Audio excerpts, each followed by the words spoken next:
Bonjour, bonjour! Du roman à l'essai politique en passant par le livre scientifique, ce mois-ci dans Dialogue littéraire, il y en aura pour tous les goûts. L'océanographe Daniel Desbruyères nous parlera de son livre Trésor des abysses et le journaliste Hervé Kempf de son essai L'oligarchie ça suffit, vive la démocratie. Et pour commencer, Blandine Lecalais, ancienne élève à l'école normale supérieure et actuelle maître de conférences de latin à l'université de Paris 12, nous parle de La balade de Lilaka, un roman d'initiation où le suspense se mêle à une troublante histoire d'amour et qui s'interroge sur les possibles dérives de notre société en matière de sécurité. Souhaitons-lui que ce livre ait autant de succès que Pièce montée, son premier roman, qui avait été adapté au cinéma et qui a obtenu 2 prix littéraires. Blandine Lecalais, bonjour. Bonjour. Bienvenue à la librairie Dialogue. Vous venez ce soir nous présenter votre nouveau roman, La balade de Lilaka, publié aux éditions Stock.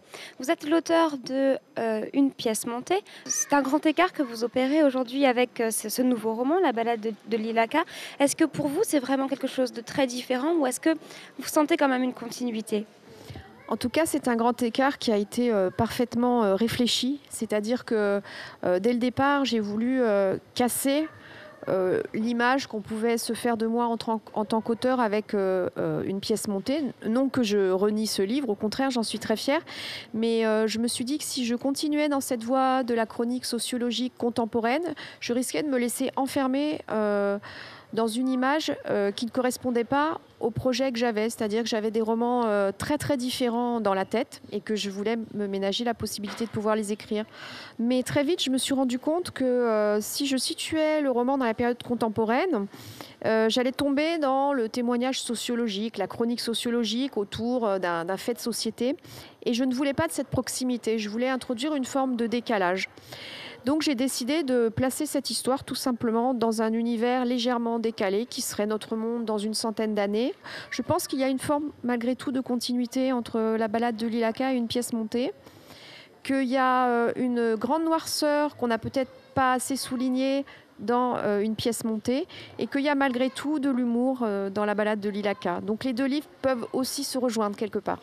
Est-ce que vous pouvez, en quelques mots, nous dire qui est cette Lila ? Ou du moins, en tout cas, à l'entrée de ce roman.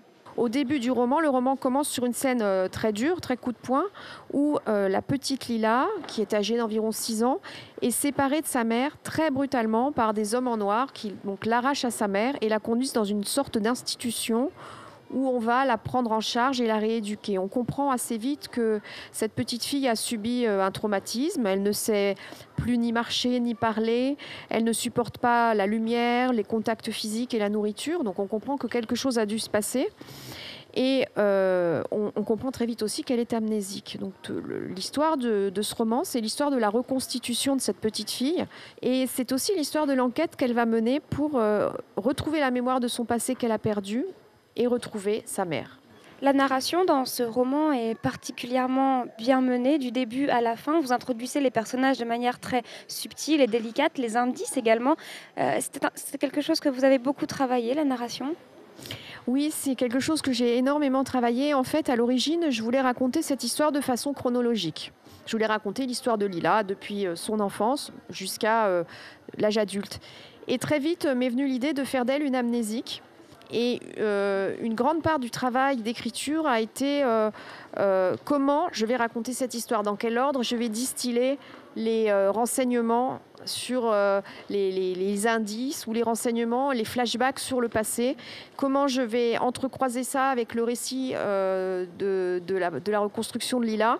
Et j'ai essayé des dizaines de combinaisons jusqu'à trouver celle-là qui me semblait la plus satisfaisante. Mais c'est vrai que j'ai vraiment tenu à écrire ce roman presque comme un roman policier et que j'ai été très attentive à l'ordre dans lequel les indices allaient arriver, les informations allaient être divulguées, les coups de théâtre allaient survenir, etc.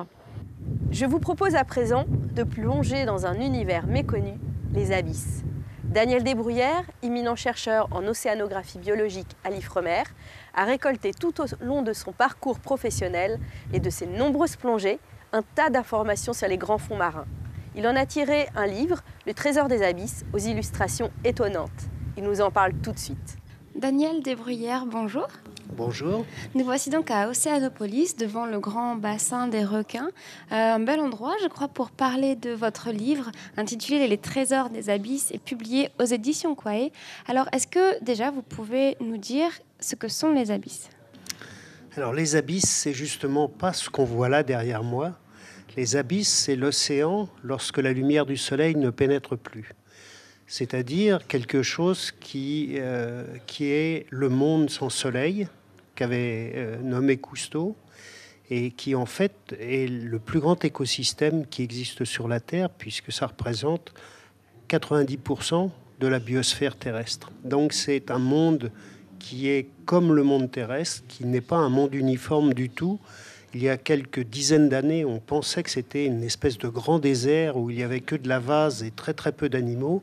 Maintenant, on sait qu'il y a des zones extrêmement riches dans l'océan. Depuis combien de temps est-ce que l'on peut sonder les abysses et plonger, visiter les abysses ? Alors, les recherches sont assez anciennes. On a commencé réellement à travailler sur les abysses à peu près à l'époque de Darwin. Mais on travaillait uniquement à partir de la surface, c'est-à-dire en traînant des engins sur le fond, que ce soit des chaluts, des dragues. Et donc on avait une vision des abysses qui était complètement biaisée, puisque en fait on n'attrapait que ce qu'on pouvait attraper. À partir de 1930, l'homme a commencé à pénétrer dans l'océan. C'est un Américain, un naturaliste américain, qui est descendu dans une sphère à 1000 mètres de profondeur. Et là, il s'est rendu compte qu'il faisait nuit dans l'océan. Et donc, depuis 1962, on fait des plongées. J'ai fait un petit calcul. Eh bien, on a exploré avec nos moyens à peu près la surface de la ville de Paris, alors que l'océan profond, ça représente 307 millions de kilomètres carrés, c'est-à-dire les 2/3 de notre planète. La vie que vous découvrez sur place, dans les abysses, comment est-ce que vous faites pour ensuite l'étudier ? Alors, les espèces qu'on étudie dans les grands fonds, il y a deux solutions. Ce qu'on faisait depuis toujours, c'est-à-dire les ramener à la surface et puis les fixer. Mais pour moi, la chose la plus extraordinaire, c'est de descendre moi-même dans les profondeurs et d'observer les animaux sur le vivant mieux qu'on peut les observer dans un aquarium, c'est-à-dire réellement dans les conditions naturelles dans lesquelles elles vivent. Est-ce que ce sont des animaux qui correspondent à des formes, des catégories qui existent déjà, ou bien est-ce qu'il y a des choses totalement nouvelles ? Alors les grandes catégories, les embranchements, les grands groupes zoologiques sont à peu près les mêmes. Par contre, quand on descend dans la classification au niveau de la famille ou au niveau de l'espèce, du genre, eh bien là, on a des grosses surprises quand on descend dans les fonds, parce que évidemment, ces animaux sont adaptés à vivre dans des conditions de température faible, de pression élevée. Et ce qui existe dans l'océan, c'est quelque chose de très, très diversifié. On a des millions d'espèces inconnues dans le fond de l'océan. Donc déjà, là, il y a un trésor. Il y a un trésor, je dirais, pour l'évolution. Puis il y a un trésor pour les ressources génétiques dans le fond des océans, puisque maintenant, on sait travailler sur des gènes qu'on va isoler, qu'on va cloner dans des vecteurs. Pour terminer cette émission, penchons-nous sur le fonctionnement de notre société en compagnie d'Hervé Kempf, journaliste au Monde depuis 1998 et spécialiste des questions environnementales. Après le succès de ces deux essais, Comment les riches détruisent la planète et pour sauver la planète, sortez du capitalisme, il vient de sortir un nouveau livre, L'oligarchie, ça suffit, vive la démocratie, qui analyse la crise démocratique au regard de la crise écologique et sociale. Hervé Kempf, bonjour, bienvenue à la librairie Dialogue, où vous venez ce soir nous présenter votre livre « L'oligarchie, ça suffit, vive la démocratie », publié au Seuil. Dans ce livre, vous partez de la question écologique et vous expliquez que pour vaincre cette problématique dans laquelle nous sommes complètement ancrés, eh bien, un gouvernement efficace doit agir. Et donc, c'est là que vous commencez à parler de l'oligarchie, un régime politique dans lequel nous sommes. Est-ce que vous pouvez déjà nous rappeler ce qu'était l'oligarchie pour Platon et ce qu'elle est aujourd'hui ? L'oligarchie, c'est le système politique dans lequel les peu nombreux Oligo, ça veut dire peu nombreux en grec. Les peu nombreux, la classe dirigeante, un petit nombre de gens discutent entre eux de la situation, ont des désaccords, et une fois qu'ils sont arrivés à une décision, à un accord commun, ils imposent leur décision au reste de la société. Et donc, on a laissé s'affaiblir beaucoup de ces dispositifs de la démocratie, beaucoup des libertés publiques, beaucoup d'attitudes démocratiques, beaucoup de responsabilités de la part de gens qui devraient être dans une notion de service public. Mais le pouvoir politique des élus est très largement battu en brèche par un pouvoir invisible, plus ou moins invisible, qui a lieu dans les coulisses, ou parfois par le pouvoir très visible. On l'a vu à l'occasion de la crise financière, où il y a eu un quasi-effondrement du système financier à la fin 2008, qui a été sauvé par l'intervention de la puissance publique, du crédit public, de l'épargne publique. Et puis après, alors qu'on aurait dû reprendre le pouvoir sur les banques, eh bien, elles sont revenues comme avant et elles décident, dans bien des cas, du sort des États et des politiques économiques. Vous parlez des clubs, de la commission trilatérale notamment, et il semblerait que les journalistes, les politiques ignorent un petit peu tous ces regroupements. Qu'en est-il exactement? Que sont ces clubs et que décident-ils? Effectivement, l'oligarchie... c'est aussi très concret, c'est des gens qui se retrouvent, des hommes d'affaires, des responsables politiques, des journalistes importants parce qu'ils apparaissent à la télévision ou ailleurs, et qui se retrouvent dans des lieux. Alors, par exemple, vous avez cité la commission trilatérale, qui est une commission qui se réunit tous les ans et qui réunit ce type d'éminences qui viennent d'Europe, des États-Unis, du Japon. Il y a aussi quelque chose d'encore beaucoup plus public et de très bien connu qui va avoir lieu en janvier, c'est le Forum de Davos, qui a lieu dans une station de montagne en Suisse, qui réunit plusieurs centaines de ces personnes qui payent très cher pour participer. Et puis il y a des clubs plus dans chaque pays, plus intimes, comme par exemple en France, il y a le Club Le Siècle, qui réunit tous les mois dans un dîner 500 de ces personnes sur la place de la Concorde à Paris. Donc c'est vraiment très concret.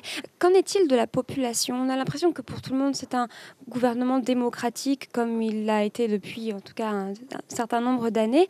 A-t-il une conscience de ce régime politique oligarchique? Je pense qu'on vit dans l'idée que nous sommes en démocratie. Parce que la démocratie a été très vivante, incontestablement dans le passé, mais peut-être on a pris l'habitude de considérer que la démocratie était quelque chose d'acquis, qui se porterait bien presque automatiquement. Et il y a peut-être une sorte d'apathie de la part du peuple, des classes moyennes, d'accepter cet ordre dont on sent bien qu'il est injuste, qu'il est biaisé, que souvent il y a beaucoup de malhonnêteté, mais qui assure cette espèce de sécurité. Je crois que c'est une sécurité très trompeuse et que face à la gravité de ce qui se passe en ce moment dans le monde, sur le plan écologique ou sur le plan de l'injustice sociale ou sur celui de la crise écologique, il faut retrouver les moyens d'agir collectivement pour que, en quelque sorte, les décisions ne continuent pas à nous être imposées par un petit groupe de gens qui n'a pas en tête le souci du bien commun, mais d'abord la défense de ses propres privilèges. Bon voilà, c'est terminé, mais je vous donne bien évidemment rendez-vous le mois prochain sur TBO pour un nouveau dialogue littéraire. Allez, Kenavo!